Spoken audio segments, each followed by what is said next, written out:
আচ্ছা ঠিক আছে বসো। এবার এই ছবি থেকে তোমাদের মনে যদি কোনো প্রশ্ন আসে তোমরা করতে পারো।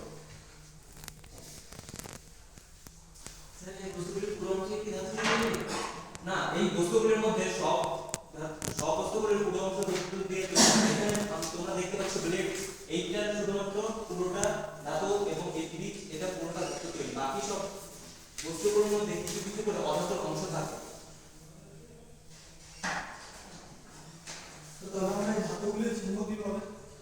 আচ্ছা, আমরা ধাতুগুলি চিহ্ন করব। আমাদের ধাতু চেনার অনেক রকম উপায় আছে।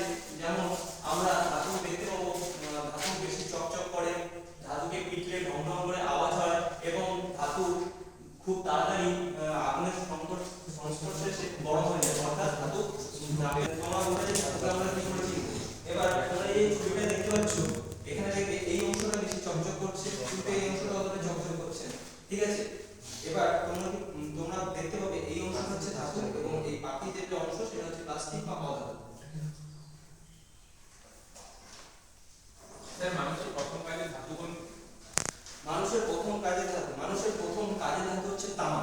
তামাকে মানুষ প্রথম কাজের ধাতু হিসেবে ব্যবহার করে এবং পরে পরে মানুষ লোহা এবং তারপরে অ্যালুমিনিয়াম, স্টিল ইত্যাদি ধাতু ব্যবহার শিখেছে।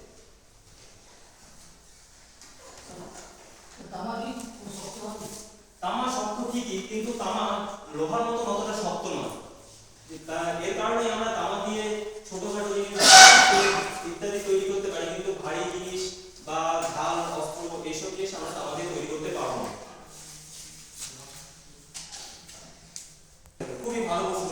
লোহা, আমরা আগে তোমরা শুনেছো যে পৃথিবীতে উল্কাপিণ্ড এসে পড়ে, এই উল্কাপিণ্ড থেকে মানুষ প্রথম লোহার আবিষ্কার করে।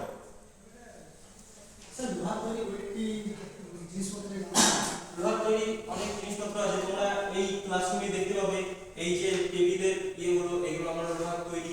জানলার যে ইয়েগুলো আছে সেগুলো আমরা লোহার তৈরি। এমনি আমাদের